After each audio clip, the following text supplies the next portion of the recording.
Le 20 août 1975 fut pour beaucoup de savants un jour tout à fait exceptionnel. Ce jour-là marquait le départ de la mission Viking 1 vers la planète Mars. Pendant que les équipes de techniciens s'installaient devant leurs ordinateurs, leurs appareils et leurs écrans, on procédait à la dernière vérification du véhicule spatial.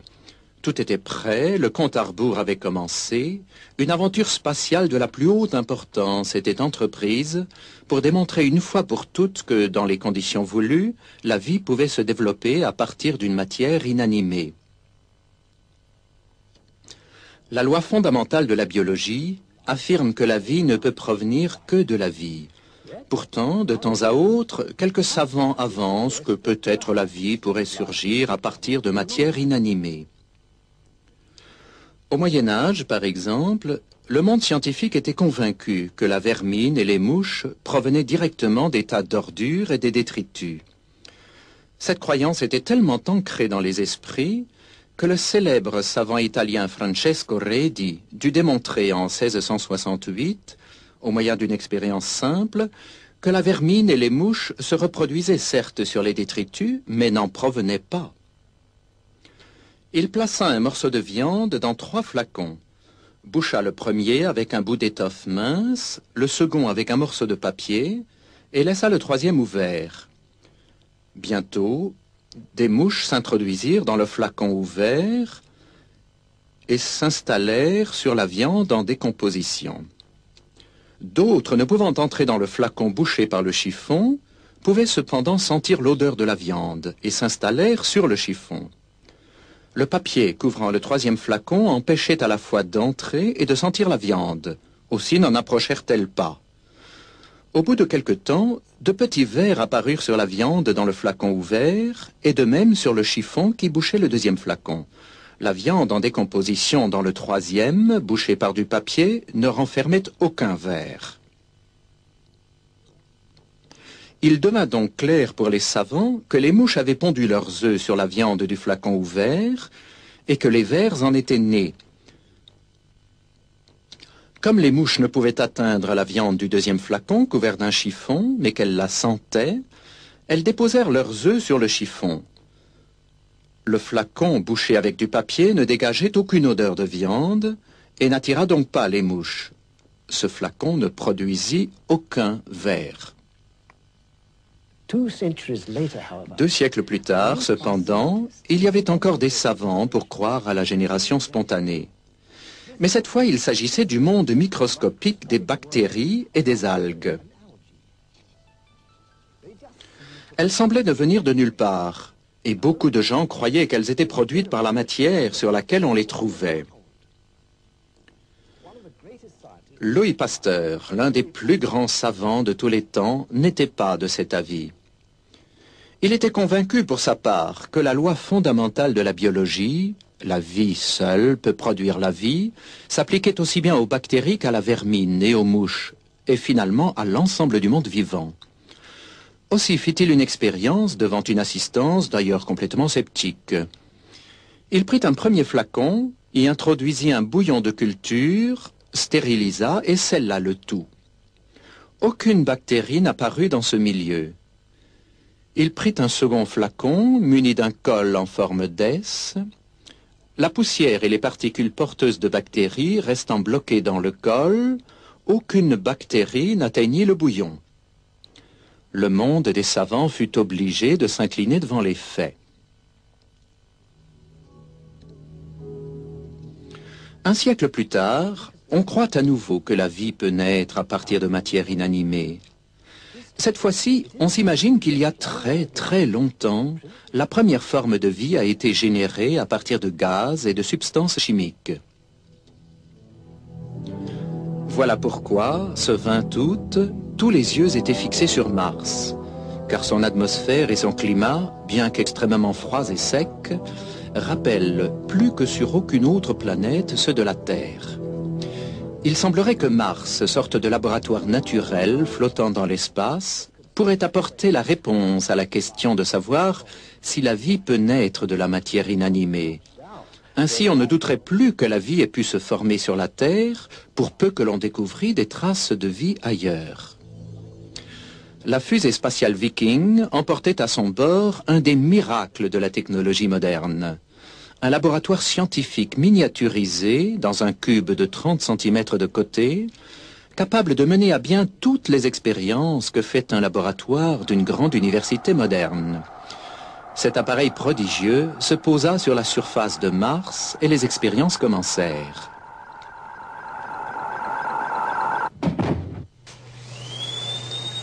L'appareil pouvait prélever des morceaux du sol, les analyser avec ses instruments ultra perfectionnés et envoyer les résultats vers la Terre. Les savants étaient sûrs que même si la vie n'y existait plus aujourd'hui, elle avait existé autrefois. On apercevait sur la surface de la planète des traces d'eau. Signe, pensait-on, qu'il y aurait eu des conditions semblables à celles qu'on croyait avoir originellement existé sur la Terre. Les savants étaient impatients d'analyser les résultats qui parvenaient en grand nombre dans la salle de contrôle. Alors survint le choc, quelque chose de plus amer qu'une déception. Une déconvenue peut-être analogue à celle que subirent leurs devanciers lors de l'expérience de Pasteur. Ils étaient tellement convaincus que la vie pouvait provenir de la matière non vivante qu'il leur paraissait quasiment inconcevable que le sol martien fût stérile.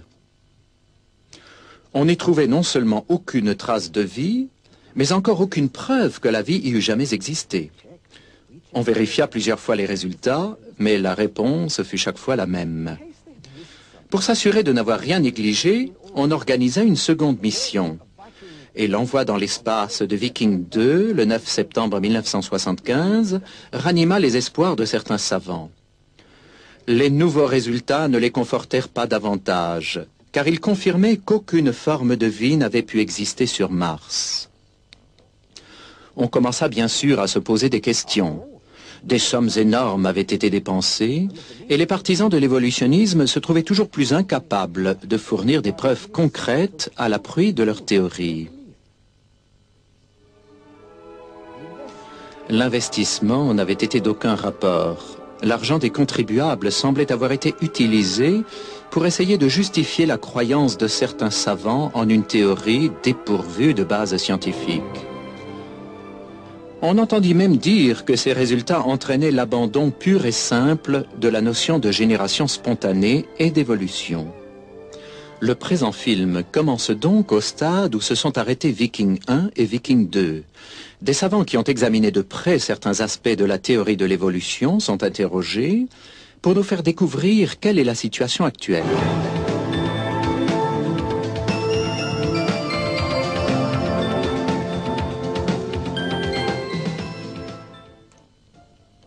Bien des gens s'imaginent que les fossiles d'animaux sont la preuve qu'une évolution s'est produite dans le passé. Afin de déterminer si tel fut vraiment le cas, interrogeons la science qui étudie les fossiles, c'est-à-dire la paléontologie. Le professeur Roberto Fondi est un spécialiste de paléontologie, qu'il enseigne au département des sciences de la Terre à l'université de Sienne, en Italie.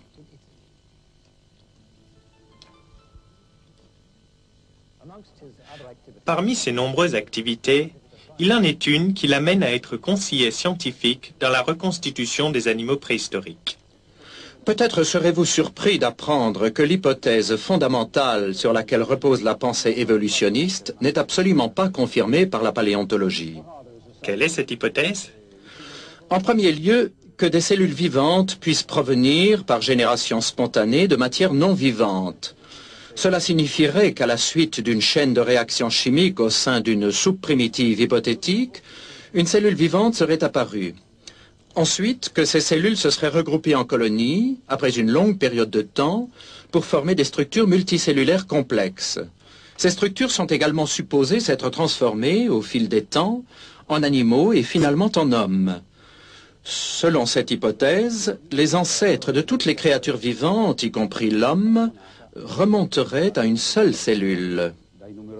Cette ascendance est représentée sous forme de gigantesques arbres généalogiques aux branches innombrables sortant d'un même tronc dont les racines plongent directement dans la matière inanimée.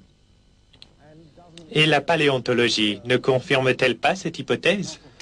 Pas du tout. Tous les groupes biologiques, depuis la bactérie et l'algue bleue jusqu'à l'homme, apparaissent d'un seul coup dans le registre des fossiles, sans aucun lien qui les unisse entre eux.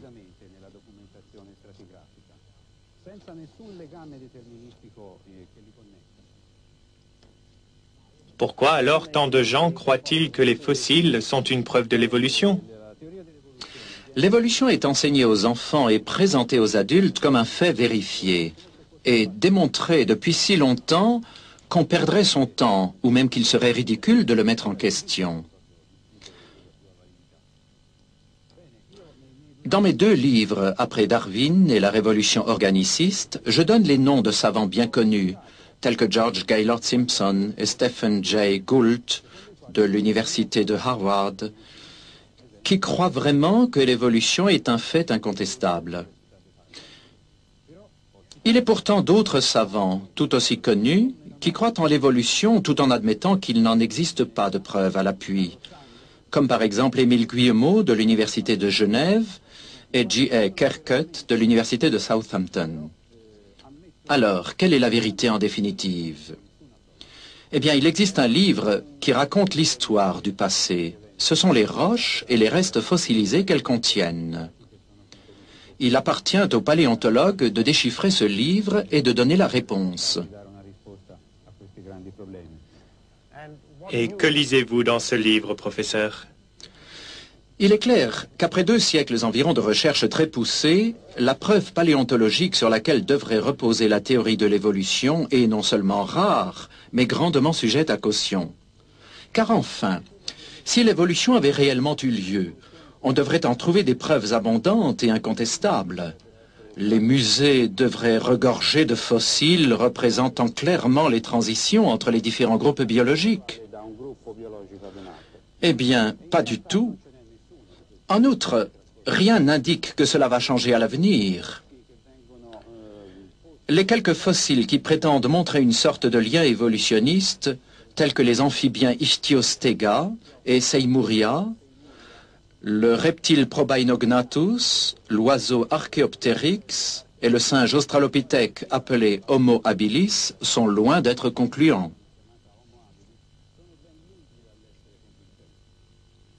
Et la prétendue évolution de l'homme? L'idée d'une évolution graduelle de l'homme à partir de créatures telles que les singes australopithèques est sans aucun fondement et doit être absolument rejetée. L'homme n'est pas le chaînon le plus récent dans la longue chaîne de l'évolution. Il représente un type, ou taxon, qui a existé sans aucun changement substantiel depuis sa première apparition. La justification de ce que j'avance se trouve clairement développée dans mes livres. Quelle est donc votre conclusion, professeur? Celle-ci, simplement. On ferait beaucoup plus de progrès en biologie et dans les autres disciplines si l'on voulait bien sortir des impasses du mythe évolutionniste pour en revenir aux méthodes fécondes de la morphologie d'Aristote, de Linné, de Cuvier et de quelques autres.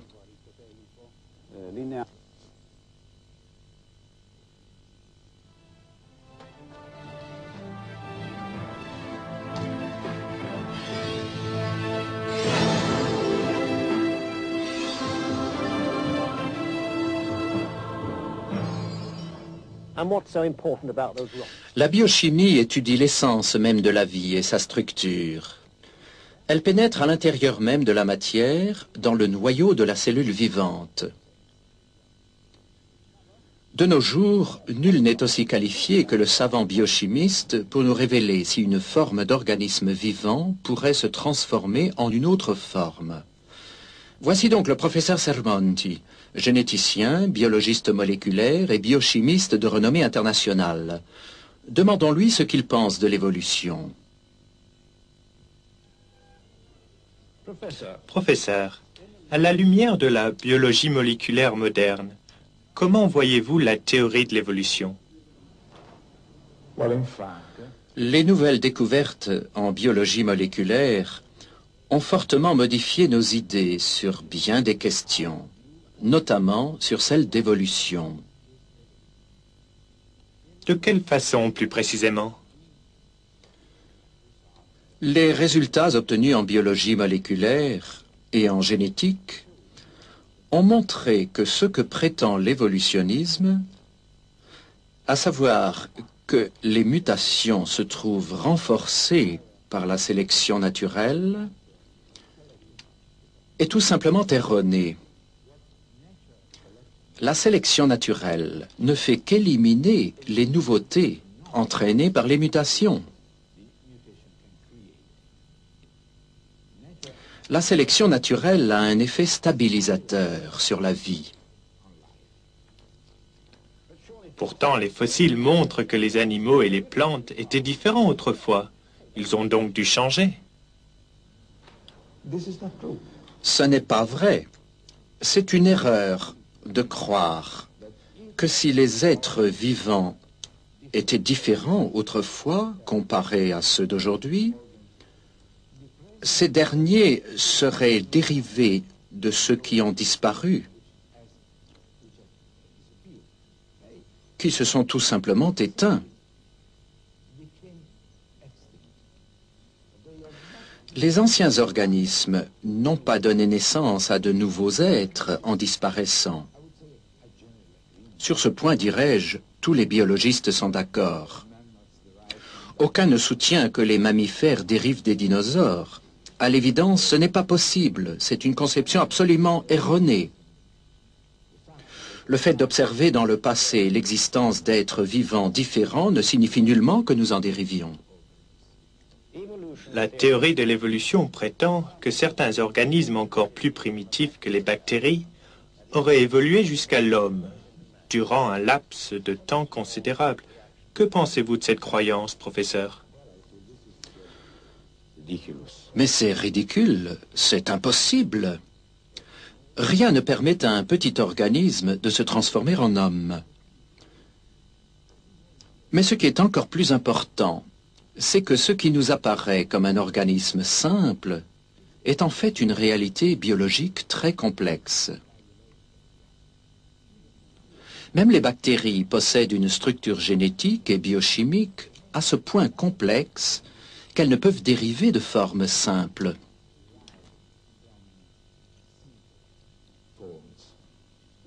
Cela signifie-t-il que tout ce qui est vivant a toujours été complexe depuis l'origine? Parfaitement. C'est ce que montrent précisément la biologie moléculaire et la génétique. La complexité existe dès les origines. Par exemple, l'étude que nous avons entreprise du noyau de la cellule montre que le système responsable de la production des enzymes, sans lesquels la synthèse des protéines ne peut se faire, est identique depuis la bactérie jusqu'à l'homme. Puisque les mêmes types principaux de créatures et de plantes existent aujourd'hui comme dans le passé, il est clair que le même mécanisme complexe de la vie a existé depuis l'origine. C'est pour le généticien la meilleure preuve que l'évolution biochimique n'a jamais eu lieu.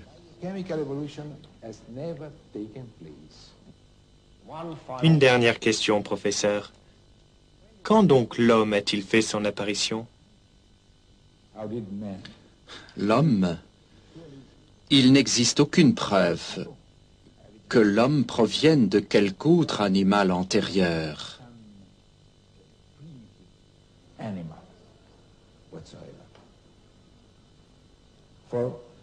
Ce que nous pouvons dire en observant les chromosomes ou l'ADN de l'homme et en les comparant à ceux des autres espèces,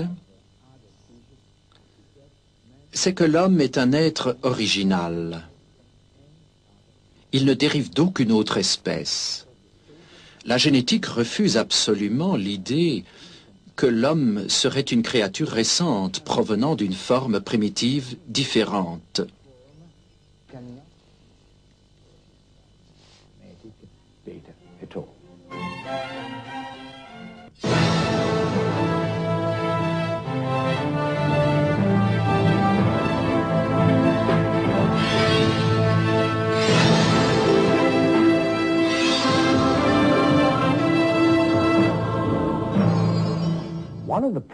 Un des problèmes auxquels se heurte le géologue est celui de l'arbre fossile, dont il existe quelques exemplaires en Australie, en Amérique et ailleurs.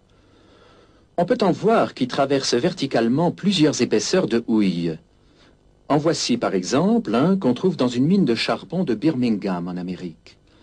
Certains ont jusqu'à 12 mètres de long et traversent plusieurs bancs de roches.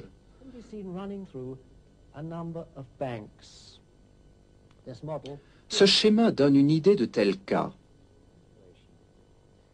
Ce qui est curieux, c'est qu'on nous dit qu'un seul de ces bancs aurait pu mettre des millions d'années pour se former. Si c'était le cas, cela aurait donc duré des millions d'années pour enterrer un arbre. Ce n'est pas possible, car l'arbre aurait pourri ou serait décomposé bien avant d'être complètement enterré. Comment alors expliquer ces fossiles? Un savant s'est penché sur ce problème, et l'épisode que vous allez voir vous donnera une idée des implications de son étrange et passionnante découverte. Pour suivre l'explication, il faut bien comprendre la différence entre une couche et un banc. Ici, vous voyez des bancs de couleur orange, jaune ou bleu. Dans chaque banc, vous pouvez apercevoir plusieurs strates. Ce que vous ne pouvez pas voir, par contre, ce sont les couches de sédiments. Vous ne pouvez les voir, car lorsque chaque couche de sédiments arrive, elle se divise en bancs, comme ce que vous voyez. Si vous pouviez voir les couches, elles ressembleraient en gros à ceci. À la fin du film, vous comprendrez pourquoi il est essentiel de comprendre la différence entre les bancs et les couches. Non seulement vous aurez la solution au problème de l'arbre fossile, mais cela vous expliquera aussi pourquoi la théorie de l'évolution s'effrite.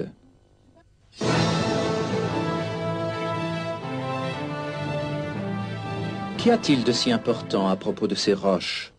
Ce ne sont pas n'importe quelles vieilles roches. Elles sont composées en majorité de petites particules de sédiments. On les appelle des roches sédimentaires.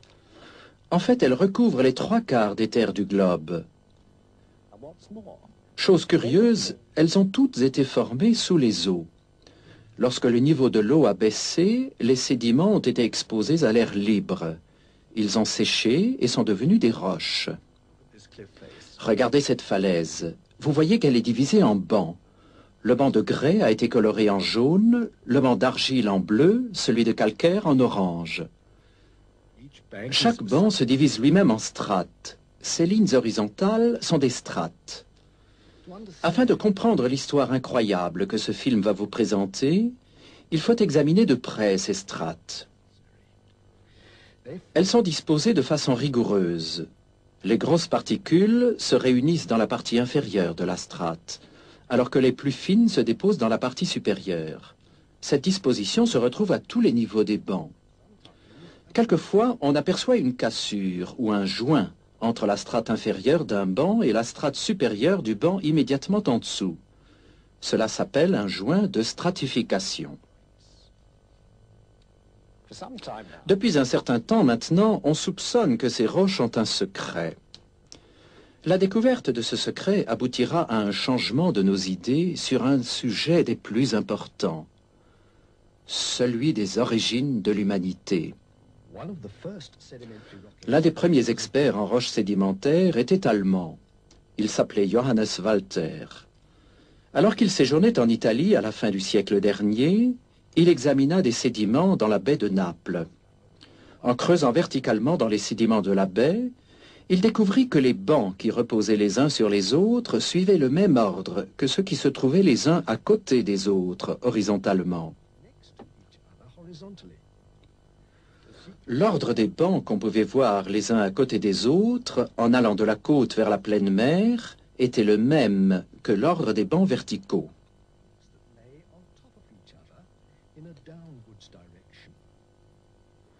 Il se rendit compte qu'on se trompait en affirmant que le banc du fond était nécessairement plus ancien que celui du dessus. il devenait clair que tous les bancs, ceux du dessus, ceux du milieu et ceux du fond, étaient encore en train de se former. Ils se formaient latéralement. Ainsi, une partie du banc supérieur avait le même âge qu'une partie du banc inférieur. Assez rapidement, Walter comprit la cause de cette formation latérale des bancs. Les particules de sédiments se déversant dans les mers, apportées par les rivières, les inondations et le vent, se trient entre elles selon leur taille. Les plus grosses particules, celles colorées en jaune, restent près de la côte. Les moins lourdes, en bleu, sont entraînées un peu plus loin, et les particules les plus fines, colorées en orange, sont emportées par les vagues et les courants encore plus loin. On peut voir que les couches de sédiments se déposent les unes à côté des autres. Les particules de sédiments dans les couches se trient suivant leur taille, dans les bancs de types variés de sédiments. Ceci pourrait être un banc de galets, celui-ci de grès, celui-ci d'argile. Ainsi, les bancs se forment latéralement. Ce morceau de banc, le plus proche de la côte, est plus ancien que ce morceau du même banc plus éloigné de la côte. Ainsi, cette partie du banc au fond a le même âge que cette partie du banc au-dessus.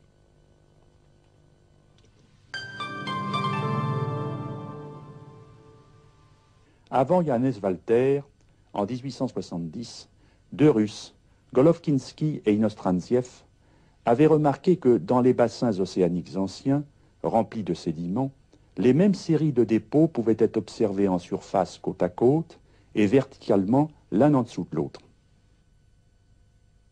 La caractéristique de ces dépôts ou faciès, c'est qu'ils sont parallèles à la pente du bassin. Ceux observés par Walter dans la baie de Naples ne le sont pas. Ils sont presque horizontaux.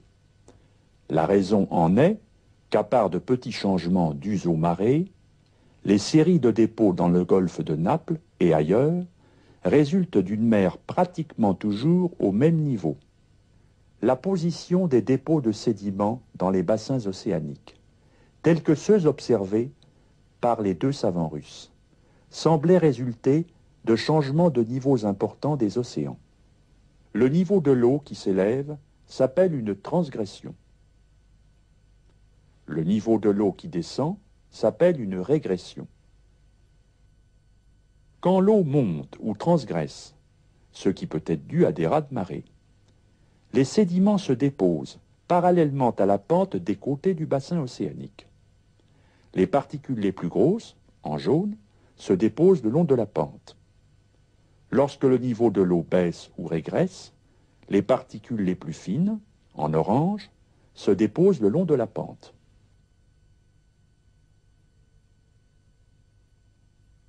L'observation des bassins océaniques anciens, remplis de sédiments, montre par la position des dépôts ou faciès que les eaux, dans le passé, ont dû monter et descendre bien des fois en succession rapide.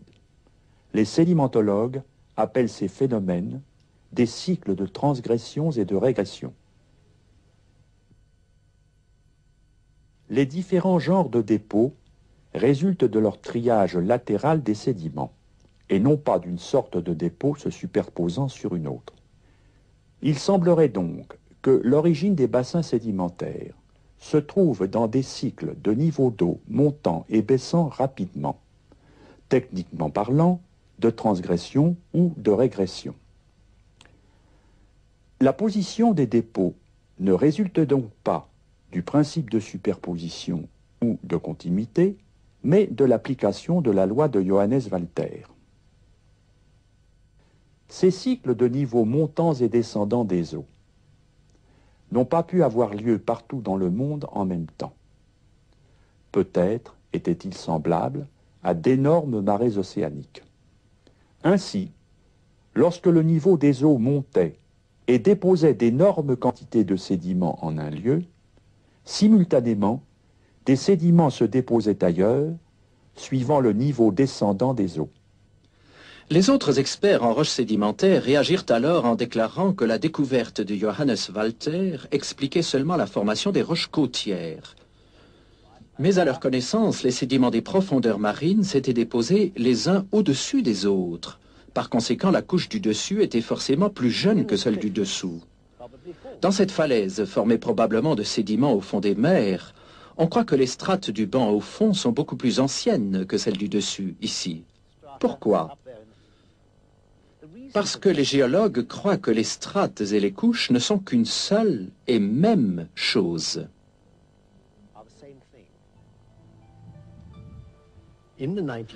Dans les années 70 et 80, plusieurs échantillons de sédiments ont été ramenés en creusant le fond de l'océan Pacifique par le vaisseau le Glomar Challenger. Ces forages ont apporté la preuve que la découverte de Walter s'appliquait aussi bien aux sédiments provenant du fond des mers. Cela signifie que virtuellement toutes les roches sédimentaires du monde ont dû se former de la même façon. Qu'est-ce que cela signifie au juste? Tout simplement ceci. Prenez le Grand Canyon, celui du Colorado aux États-Unis.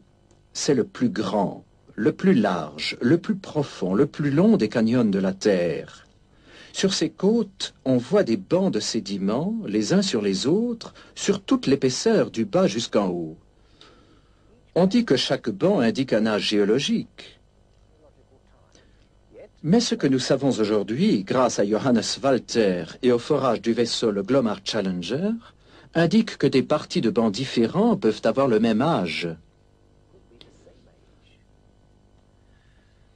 Pourtant, certains ont beaucoup de mal à accepter cette découverte.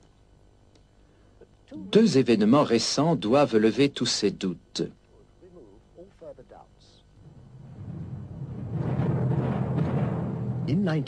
En 1980, le mont Sainte-Hélène, un volcan des États-Unis, a explosé.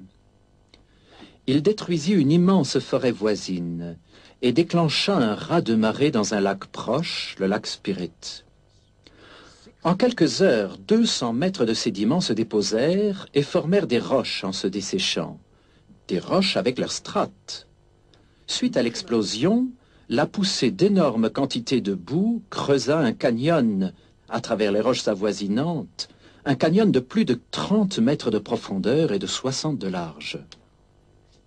Alors qu'on a cru qu'il fallait des millions d'années pour former des canyons et des strates dans les roches, ces deux formations géologiques se sont formées en quelques heures. Le deuxième événement a eu lieu dans un laboratoire. Un sédimentologue français, Guy Berthaud, a découvert deux faits d'importance capitale. Le premier est celui-ci. Le sable s'écoulant de façon continue, que ce soit dans le vide, dans l'air ou dans l'eau, se trie alternativement en dépôts de petites et de grosses particules, qui ressemblent à des couches mais n'en sont pas. Un deuxième fait est apparu durant les expériences que Guy Berthaud a dirigées à l'Université du Colorado. En observant le dépôt de sédiments entraîné par un courant d'eau circulant dans un canal à parois transparentes, il a constaté que lorsque la vitesse diminuait, les grosses particules sédimentaires se déposaient seules, tandis que lorsqu'elle augmentait, des laminets se formaient.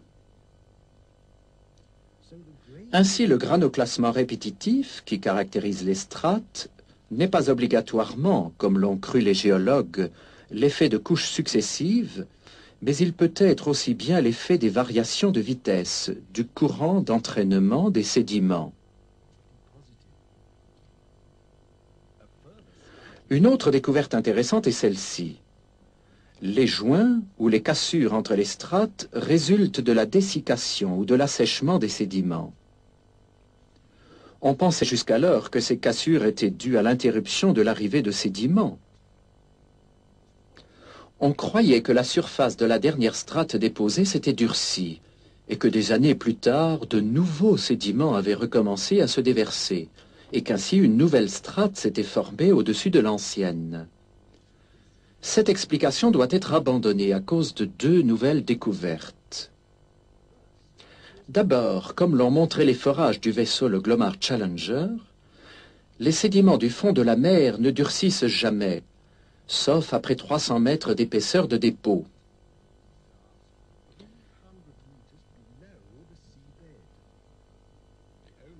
À l'exception des Schatz, qui peuvent commencer à durcir au bout de 100 mètres.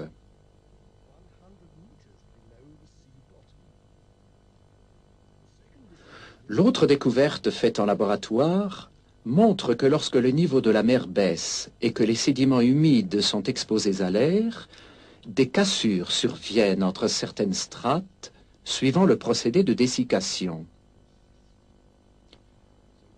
Aussi ces joints ou ces cassures ne dépendent-ils pas de la durée? Ces expériences ont été menées par une équipe de spécialistes au cours de nombreux mois dans des conditions rigoureuses, en laboratoire. Tout a été filmé et peut être vu librement. Ces expériences confirment un fait vital pour l'histoire de la sédimentologie. Les strates ne donnent aucune indication d'âge. Guiberteau a montré que les strates que vous pouvez voir dans ces bancs dépendent de la vitesse du courant. Elles ne se déposent pas les unes sur les autres au cours des âges. Elles se forment latéralement de la même manière que les bancs. Ces expériences ont été reproduites à plus grande échelle. Elles ont alors été présentées au 14e Congrès international de sédimentologie dans le film documentaire qui va suivre.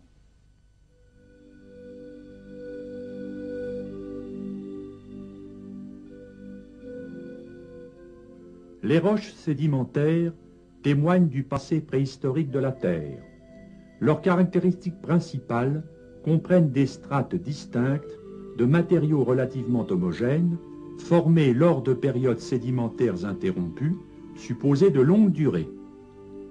À l'échelle microscopique, les roches sédimentaires montrent une succession de particules fines et grossières sous forme de laminées.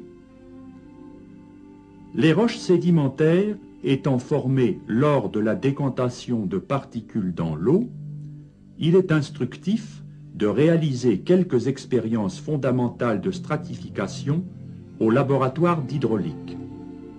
Un mélange hétérogranulaire de sables fins en blanc et de sables grossiers en noir est utilisé pour les expériences. Considérons le roulement d'une sphère sur un plan horizontal.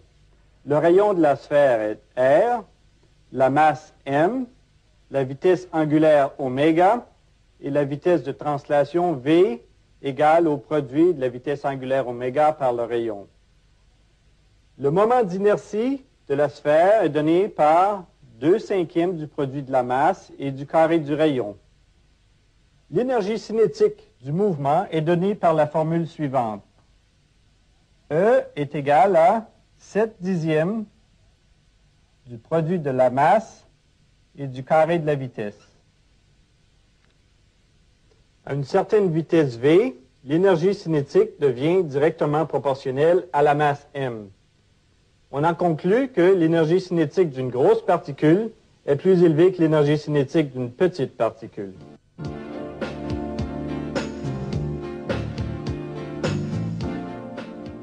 L'énergie cinétique accrue des grosses particules leur permet de franchir des perturbations de surface.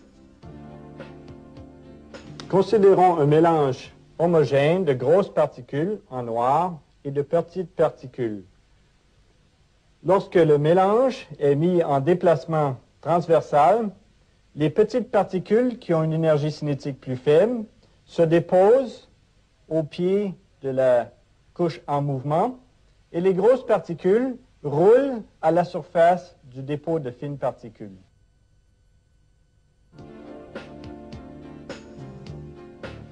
La ségrégation de particules survient lors du mouvement latéral du mélange hétérogranulaire. Les grosses particules en noir roulent à la surface d'une pellicule de particules fines de même densité en blanc. Les mélanges cisaillés à l'angle de frottement interne démontrent également les mêmes caractéristiques de ségrégation. La question fondamentale de la lamination est la suivante. La nature produit-elle une ségrégation répétitive sous une alimentation sédimentaire continue? Examinons d'abord les conditions submergées. L'écoulement turbulent autour des particules a conduit les chercheurs à croire que la lamination résulte de la périodicité cyclique de la turbulence. La même expérience de sédimentation à l'air montre les mêmes caractéristiques de lamination sous forme de ségrégation répétitive. De plus, l'épaisseur des laminés s'accroît avec le taux d'alimentation du mélange hétérogranulaire. On remarquera que les laminés sont en pente avec un angle d'environ 30 degrés. Le vide absolu étant à moins 760 mm de mercure, l'hypothèse de turbulence est mise à l'épreuve sous un vide partiel à moins 560 mm de mercure. La lamination devient clairement visible dans l'absence quasi totale de tout fluide ambiant.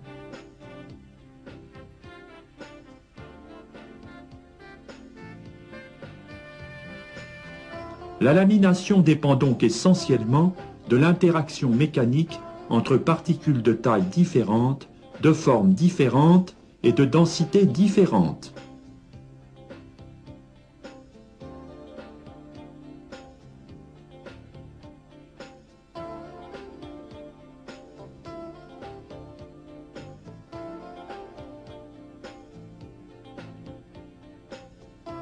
Sous l'eau, la lamination s'observe lors d'une accumulation graduelle de particules sur une surface parfaitement plane.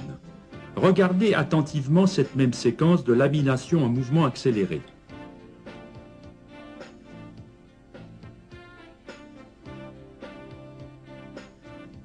Des expériences de stratification à plus grande échelle sont réalisées au laboratoire d'hydraulique de l'Engineering Research Center.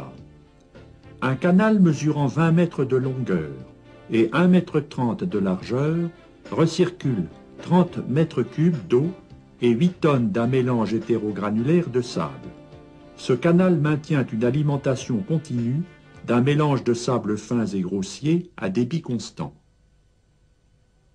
Considérons le diagramme d'un delta très simple. Au temps initial, nous avons la partie supérieure du delta, la face frontale du delta et la partie inférieure du delta au temps initial T1. Les particules en mouvement le long du lit, les particules les plus grosses se déposent sur la face frontale et font progresser le delta vers l'aval.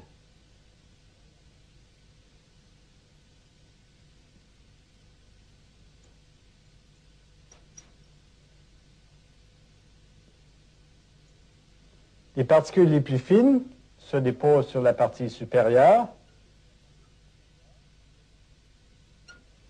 et les parties en suspension se déposent sur la partie inférieure, indiquée ici. Au temps T2, le profil s'est déplacé tout simplement vers l'aval.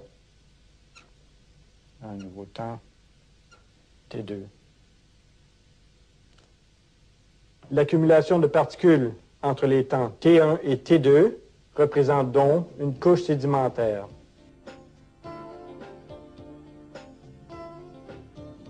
Ce delta typique progresse graduellement vers l'aval.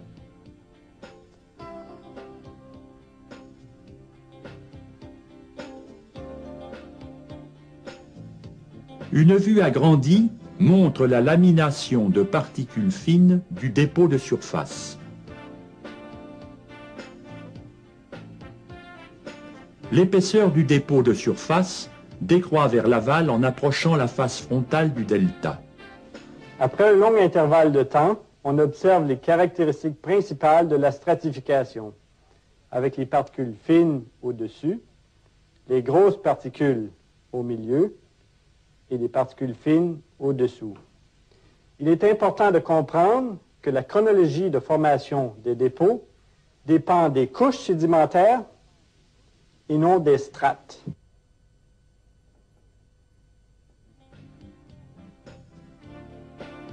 Les isochrones correspondent donc à l'interface entre les couches successives et non à l'interface entre les strates.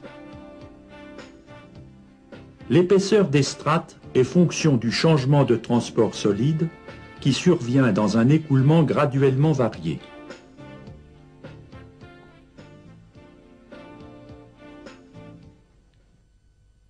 Considérons maintenant deux particules dans le dépôt.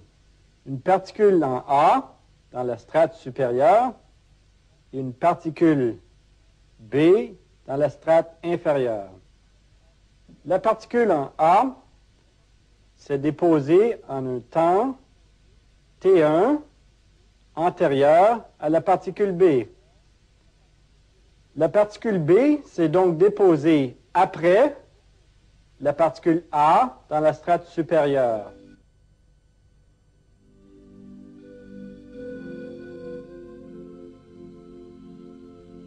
La profondeur d'écoulement est augmentée de façon très graduelle, tout en conservant des conditions identiques d'apport sédimentaire et de débit d'écoulement. Un dépôt substantiel s'accumule en fonction du temps, avec prédominance de delta, de dunes et de rides en phases divers de développement. Le dépôt séché à l'air d'un delta très simple montre les caractéristiques distinctes de la stratification en termes de superposition de strates de sable fin en blanc et de strates de sable grossier en noir. Une section transversale est taillée dans le delta afin d'identifier les caractéristiques principales du dépôt formé à débit constant sous une alimentation continue du mélange hétérogranulaire. La coupe transversale montre une superposition distincte de strates de particules fines en blanc et de grosses particules en noir. En regardant la coupe des strates superposées, on serait tenté de conclure que ces strates correspondent à des couches sédimentaires successives, résultant de périodes sédimentaires discontinues, que chaque strate est plus vieille que celle qui la recouvre, et plus jeune que celle qu'elle recouvre, et que chaque strate est de même âge en tout point. Cette expérience de stratification met en défaut ces hypothèses, parce que ces strates ne sont pas identiques à des couches sédimentaires successives. De plus, on observe une stratification très nette sous une alimentation continue de mélange de sable hétérogranulaire. Pourquoi donc est-ce si important? Tout simplement parce qu'on a utilisé les strates pour dater les roches sédimentaires et les fossiles qui s'y trouvent, et cela depuis un siècle.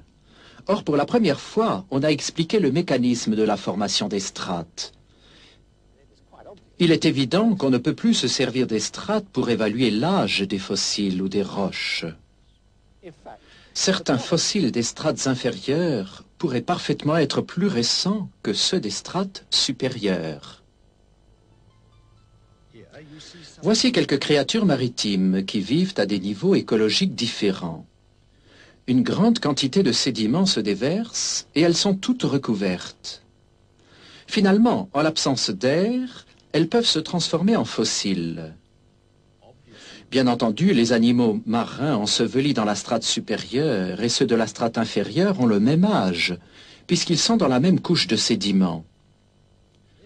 Ensuite, une autre épaisse couche de sédiments arrive et d'autres créatures maritimes sont emprisonnées. Mais le plus important est de comprendre que celles en haut de la couche précédente ont été ensevelies avant celles en bas de la dernière couche. Ainsi, ce fossile là-haut est plus ancien que celui-là en bas. Voici le directeur du programme de recherche qui s'explique lui-même. La théorie de l'évolution se base sur la croyance qu'une succession d'espèces fossilisées au cours de longues périodes géologiques démontre qu'il y a eu un progrès évolutif entre les espèces. Comme nous venons de le voir, et comme cela a été reproduit au laboratoire, les couches formées par l'arrivée des sédiments ont été à tort identifiées à des strates. L'échelle des temps géologiques et la succession chronologique des espèces ont été calculées sur cette interprétation erronée, celle qui assimilait les strates à des couches successives de sédiments. Une même couche de sédiments peut peut être divisée en parties de plusieurs strates. Les plus récentes observations et expérimentations, dont les nôtres, montrent que la configuration des dépôts stratifiés est fonction des conditions hydrauliques. Cela permet, à l'inverse, de déterminer, à partir de la configuration des roches sédimentaires, les conditions hydrauliques de leur genèse. De ce fait, l'échelle des temps géologiques est remise en question dans ses fondements, et par conséquent, la succession chronologique des fossiles induisant la théorie de l'évolution. La position des fossiles dans les roches pouvant correspondre à la zonation écologique des espèces marines. Quel âge a la Terre? Des millions d'années ou seulement quelques milliers? Que nous dit la datation radiométrique sur l'âge des roches? La science de la chimie physique peut éclairer ces questions. Le professeur Boudreau, qui enseigne la chimie inorganique et physique dans une université de la Nouvelle-Orléans, en Louisiane, a approfondi ce sujet et devrait pouvoir nous éclairer. Professeur Boudreau, un peu plus haut dans ce film, nous avons appris que les strates et les fossiles des roches sédimentaires ne donnent aucune indication sur l'âge de ces roches. Y aurait-il d'autres méthodes, telles que la datation au carbone 14, qui pourraient déterminer l'âge des fossiles et des roches? Il faut d'abord être clair au sujet du carbone 14, qui est une forme radioactive instable de l'élément carbone qui se trouve dans toute matière vivante. Un organisme vivant absorbe et rejette pendant sa vie du carbone, dont une petite partie est du carbone 14. À un moment donné, à la mort de cet organisme, le carbone 14 présent reste ce qu'il est à l'heure de la mort. C'est cette quantité qu'on peut détecter radioactivement. Un morceau de bois, par exemple, ou un os, contient une petite quantité de carbone 14. Depuis la mort de l'arbre et de l'animal qui contenait le bois ou l'os, la quantité de carbone 14 a diminué. Il faut des milliers d'années pour que cette désintégration ait lieu. Dans le cas du carbone 14, il faut 5760 ans pour que la moitié de la quantité présente à la mort de l'être vivant se désintègre en son isotope stable. En mesurant donc la quantité qui s'est désintégrée, on obtient une indication sur l'époque à laquelle cet organisme vivait. Comme les roches n'ont jamais été en vie, elles ne contiennent donc pas de carbone 14. Même les fossiles qu'on y trouve ne peuvent être datés par cette méthode, car leur matière vivante originelle est devenue pierre. Cela signifie-t-il qu'on ne peut pas dater les fossiles au moyen de radioisotopes? On ne peut sûrement pas se fier avec certitude au carbone 14. Comme vous le savez, on trouve presque tous les fossiles dans les roches sédimentaires. Ce type de roche contient rarement des éléments radioactifs. Aussi faut-il dater les fossiles par les strates dans lesquelles on les trouve. Or, nous savons à présent que des expériences très récentes montrent que les strates des roches ne donnent aucune indication sur l'âge. D'autres types de roches, telles que les cristallines, qui ne contiennent pas de fossiles, et la lave, renferment parfois des éléments radioactifs. On utilise ces isotopes pour les dater. Pourriez-vous expliquer simplement comment on date une roche avec un isotope radioactif? Oui, prenons un élément radioactif tel que l'uranium. Cet élément se désintègre très lentement en élément non radioactif, le plomb. On peut mesurer en laboratoire le taux de désintégration. En comparant donc ce qui reste d'uranium dans la roche avec la quantité de plomb formée par désintégration et en connaissant le taux de désintégration, on peut calculer le temps nécessaire à la formation du plomb. Si donc la moitié de l'uranium s'est désintégrée en plomb, en connaissant le temps nécessaire à l'uranium pour se transformer en plomb, on peut déterminer l'âge de la roche. C'est du moins la théorie. Pourquoi dites-vous théorie? Si c'est un procédé qu'on peut observer et mesurer, c'est donc un fait scientifique. Pas du tout. Regardez un peu ce diagramme. Vous voyez un certain nombre de particules d'uranium colorées en orange et quelques particules de plomb colorées en bleu. Ici, nous devons envisager trois hypothèses principales. La première, que toutes les particules de plomb étaient à l'origine des particules d'uranium. Mais il n'y a aucune raison de croire qu'il n'y avait pas déjà quelques particules de plomb dans la roche à sa formation. Car il existe dans les roches beaucoup de plomb naturel qui ne provient pas de l'uranium. Vraiment? Oui, prenons le cas extrême inverse. Si à l'origine cette roche contenait de l'uranium radioactif et pas de plomb, alors le plomb qui apparaîtrait par désintégration de l'uranium permettrait une mesure assez exacte de l'âge de la roche. Mais il faut admettre un cas plus vraisemblable, c'est qu'il y avait un peu de plomb lors de la formation de la roche, aussi son âge est-il moindre que celui qu'on mesure. Il y a aussi le problème des fuites dues à la solubilité. Cela peut-il arriver? Bien sûr. Les sels d'uranium et d'autres éléments radioactifs sont parfaitement capables de se dissoudre dans l'eau et quittent donc l'échantillon. Si donc une roche a été immergée quelque temps, par exemple en période d'inondation, une partie de l'uranium peut avoir été entraînée. L'âge attribué à cette roche par les mesures serait donc plus grand qu'en réalité. Mais il existe sûrement d'autres éléments radioactifs, plus fiables que l'uranium. Eh bien, il y a aussi d'autres éléments radioactifs tels que le thorium, le strontium et le rubidium, ainsi que le potassium. Mais on ne peut s'y fier davantage qu'à l'uranium. Les sels de ces éléments sont encore plus solubles que ceux de l'uranium. Une inondation affectant toute la Terre aurait donc pu fausser toutes ces méthodes? Absolument. Tenez, je vais vous donner un exemple de l'effet de l'eau sur la datation radioactive.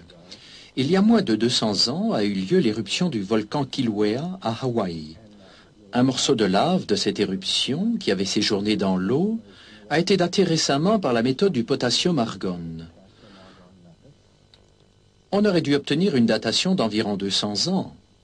Or, on trouva 22 millions d'années.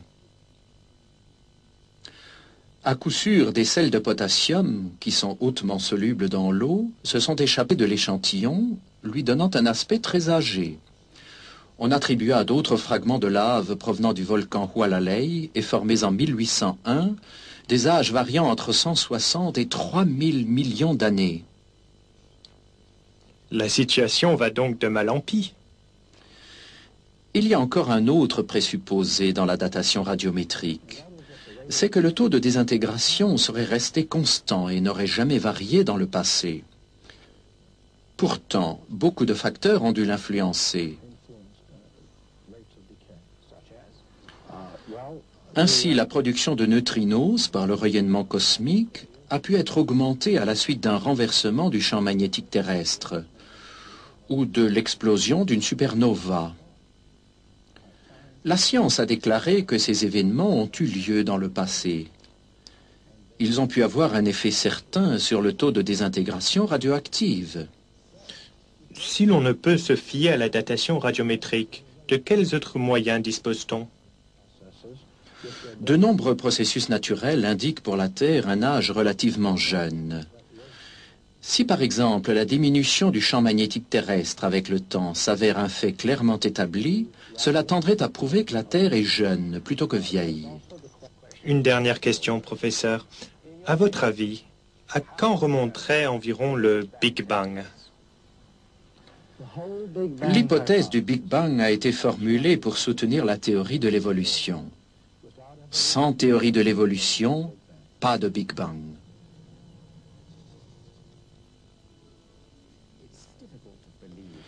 Il est tout de même difficile de croire que tous ces biologistes, zoologistes et autres savants puissent se tromper.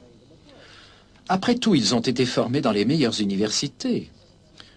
Peut-être que le professeur Maciej Giertych de l'Académie des sciences de Pologne, appartenant à l'Institut de dendrologie et enseignant la génétique des populations à l'université de Torun, pourra nous éclairer.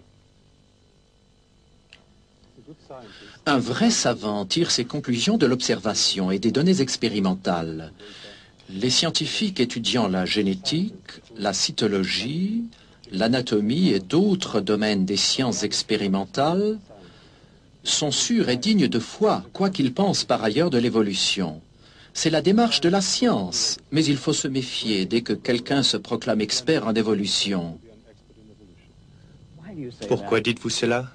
Parce que l'évolution n'est pas une science, mais une philosophie. Les savants se fient les uns aux autres, aussi acceptent-ils souvent ce que déclarent les évolutionnistes, à savoir que l'évolution est une science. Mais ce n'est pas vrai. Que la théorie de l'évolution soit une science n'est qu'une opinion de certains théoriciens de la biologie ou philosophes. N'y a-t-il aucune preuve scientifique à l'appui de l'évolution? Ce qu'on prétend être une preuve de l'évolution est le fait indéniable que tout organisme a des parents, au moins un parent. Quand on applique cette vérité à l'époque où n'existaient ni fourmis, ni grenouilles, ni hommes, cela conduit au postulat non scientifique que la première fourmi provenait d'une non-fourmi, la première grenouille d'une non-grenouille, le premier homme d'un non-homme, et ainsi de suite. Pourquoi dites-vous que cela n'est pas scientifique? Parce que les données que nous possédons ne le prouvent pas. La science génétique établit clairement qu'un tel changement n'est pas possible. Les évolutionnistes vont encore plus loin. Ils déclarent que des êtres vivants proviennent de matière non vivante. Mais s'il n'existe aucune observation à la base de ce que déclarent les évolutionnistes, comment peuvent-ils convaincre tant de savants que l'évolution serait un fait scientifique? Leur principal argument est que de petites mutations positives ou bénéfiques s'opèrent dans les cellules de la reproduction et sont ensuite conservées par sélection naturelle. Ils soutiennent que ces mutations s'additionnent et amènent une espèce à évoluer graduellement vers une autre espèce.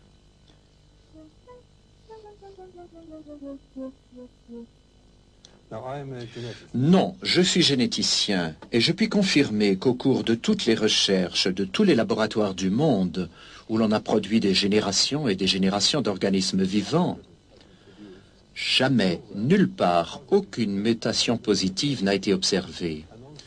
Et dans la population qui a été la plus étudiée, celle des hommes, toutes les mutations connues sont soit neutres, soit négatives. Elles n'ont jamais amené d'amélioration. D'ailleurs, la nature est programmée de façon à protéger l'altération des gènes et à corriger les erreurs qui se produiraient.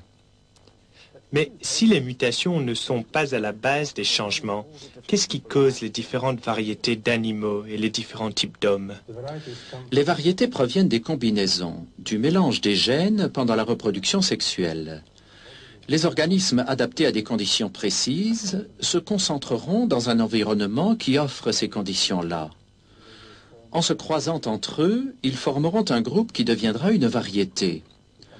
En outre, si accidentellement un groupe se trouve isolé, des traits particuliers y apparaissent et lui donnent un aspect distinct.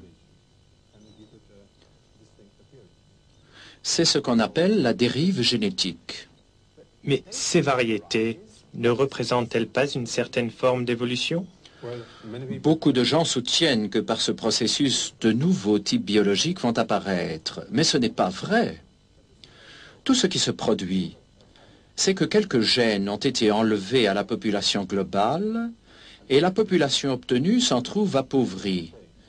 Son contenu génétique est amoindri. De plus, s'il n'y a pas de nouveaux gènes, il n'y a pas de potentiel pour de nouveaux organes ou de nouveaux organismes.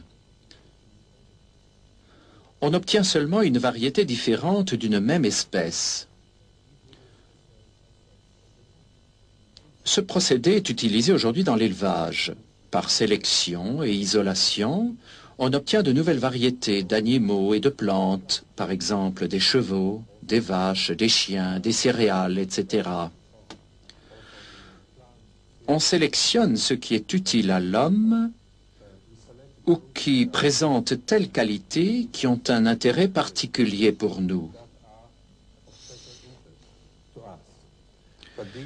Mais ces populations sont des groupes restreints, très dépendants des conditions extérieures que l'homme leur réservera.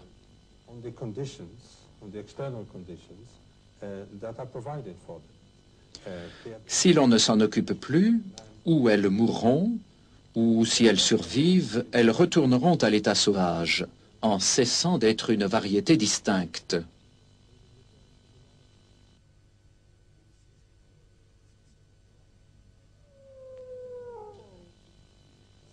Alors, si les formes de la vie sont plus résistantes à l'état naturel, un changement qui se produirait dans la nature, aurait-il une bonne chance de durer?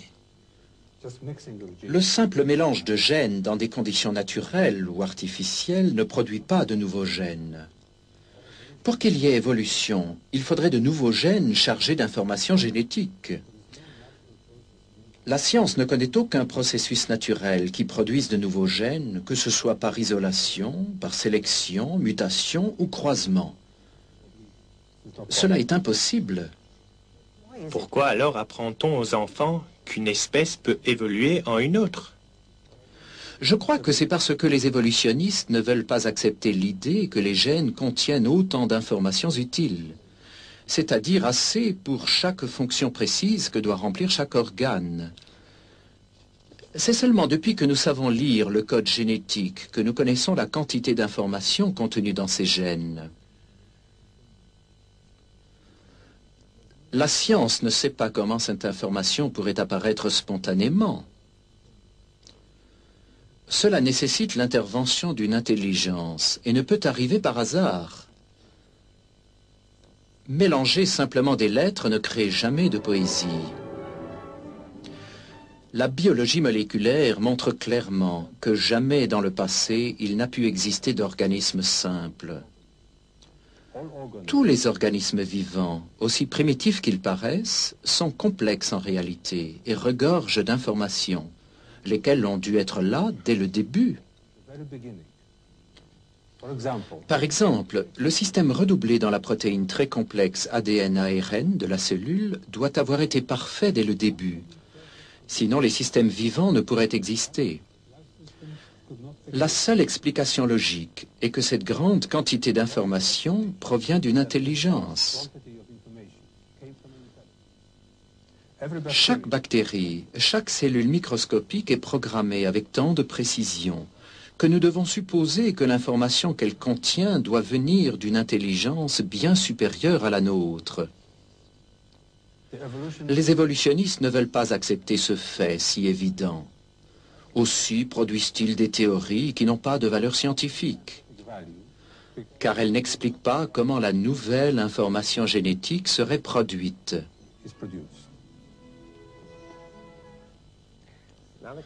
Il est curieux que les livres d'école et ceux d'histoire naturelle continuent d'affirmer que les savants acceptent l'évolution comme un fait scientifique.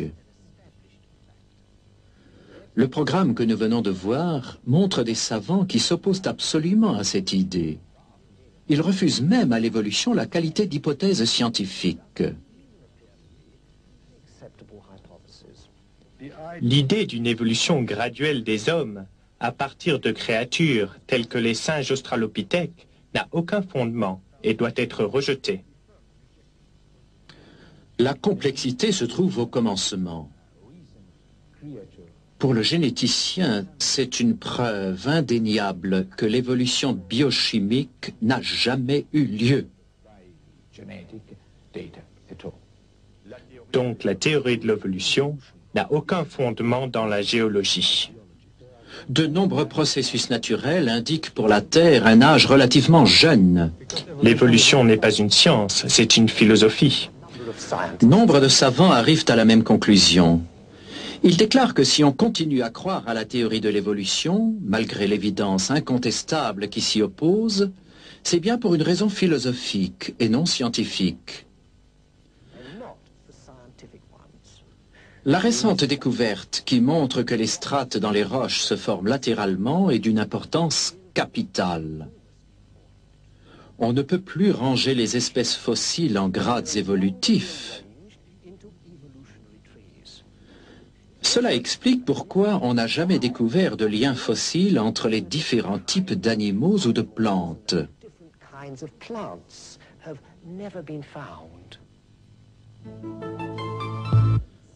Les personnalités scientifiques qui ont été présentées dans ce film ne sont que quelques-unes parmi les milliers qui sont arrivées à la même conclusion. La théorie de l'évolution n'est qu'un conte de fées pour des adultes.